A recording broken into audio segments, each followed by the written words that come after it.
All right, ladies and gentlemen, this is going to be our lecture on the Haitian Revolution.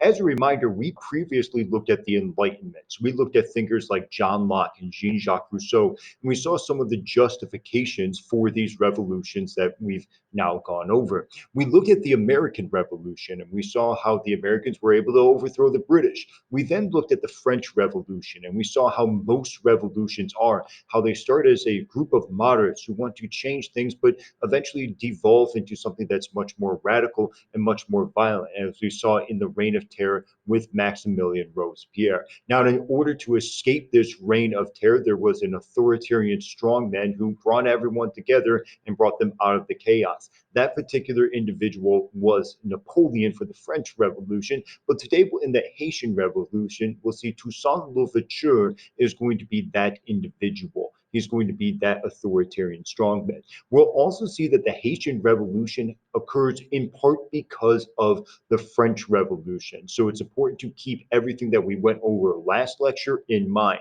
I will say this, if you have not watched the French Revolution video yet, watch that first, because this video will not really make any sense at all if you don't know what's going on in the French Revolution. Let's go ahead and begin with our essential questions. As always, we're just looking at the first two. What were the causes and effects of the political and social revolutions? We've already gone over those Enlightenment causes, those the reasonings and the justifications.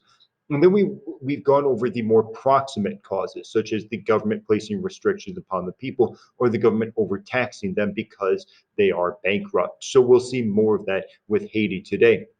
And number two is, why did nationalism begin to rise, and what were the positive and negative effects of this new way of organizing societies? What we'll see in Haiti in this lecture is that Haiti is going to be a bit more nationalist because they're going to kick out the French and the Spanish and the British and everyone else pretty much, and make their own nation based on what they want and not what some king wants for them. So we need to keep in mind that nationalism is on the rise, and we'll watch this rise of nationalism both in this unit, in Unit 6, and then we'll actually see the negative impacts of nationalism in Unit 7. Let's go ahead and get to our map here. This is our notes here. So this is Haiti right here.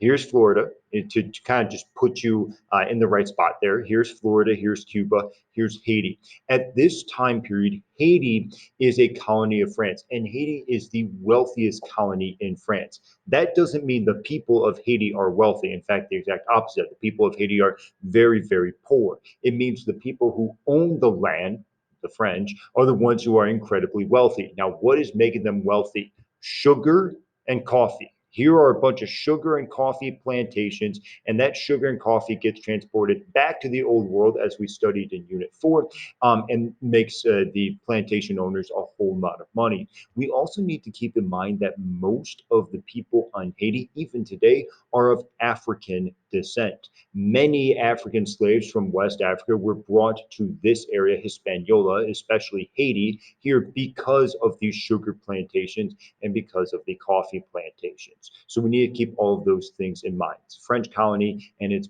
made up of people who are mostly African descent and mostly slaves.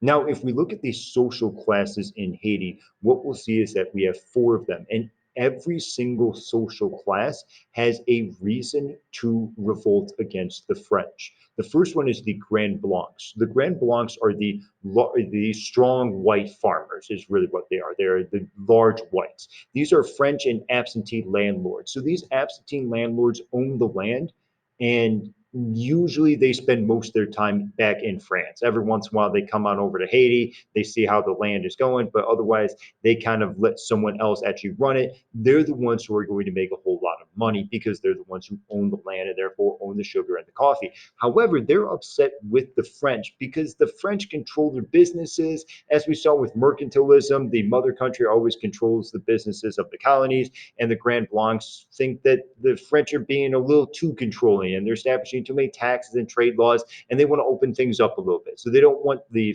French to be so heavy-handed.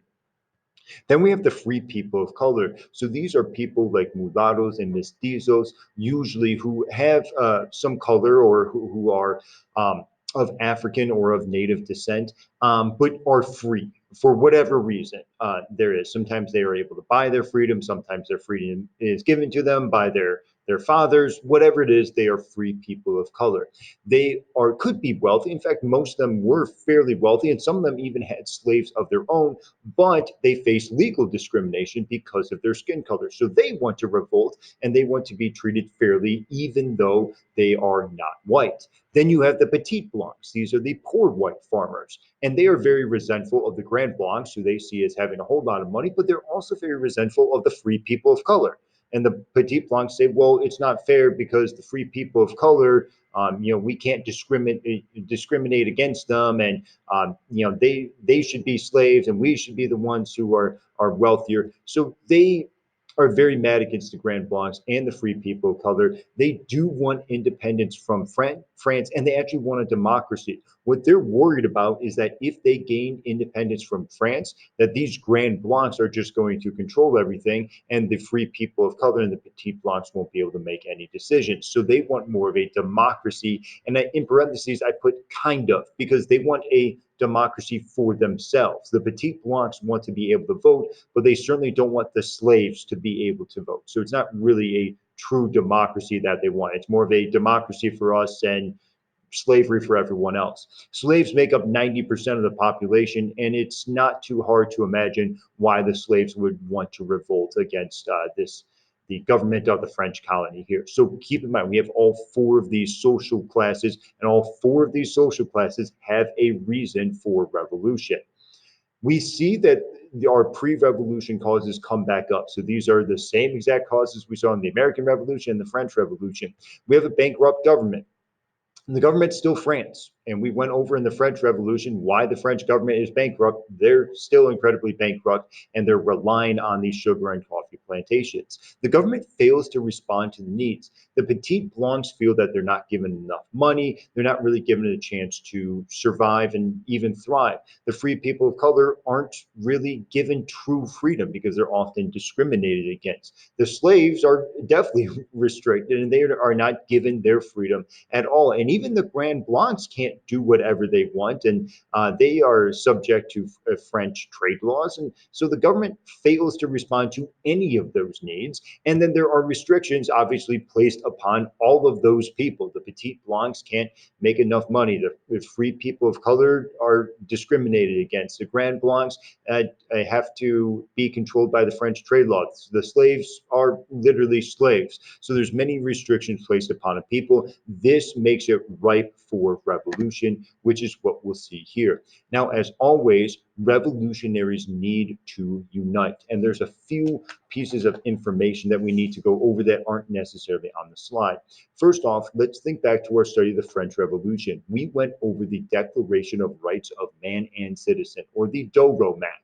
Now, the Doro-Mac said that all people are created equal. Now, in a French colony, does the Doro-Mac apply to people of color? That's the big question that the French have to figure out, because it doesn't say in the Doro-Mac whether it applies to the French colonies. And even if it does apply to the French colonies, does it apply to slaves? Does it apply to free people of color? What is it? In 1791, the leaders in France, of the writers of the Doro-Mac, say, you know what? It doesn't make any sense for us to say that all men are created equal and then to have wealthy free people of color not be equal. So they gave citizenship and equality to the wealthy free people of color. This greatly upset the Petit Blancs, who united in order to fight against the wealthy free people of color. But by this point, the slaves are seeing all of this. They're seeing all this tension. And in 1791, they see the Petit Blancs fight against the wealthy free people of color. And the slaves go, well, wait a second. We have it way worse than the free people of color and the Petit Blancs. So if they're going to fight, then we are definitely justified in our fighting. And so there's a massive slave revolt. Now, this slave revolt will be led by Toussaint Louverture, who we will go over on the next slide. The government attempts to suppress the revolutionaries.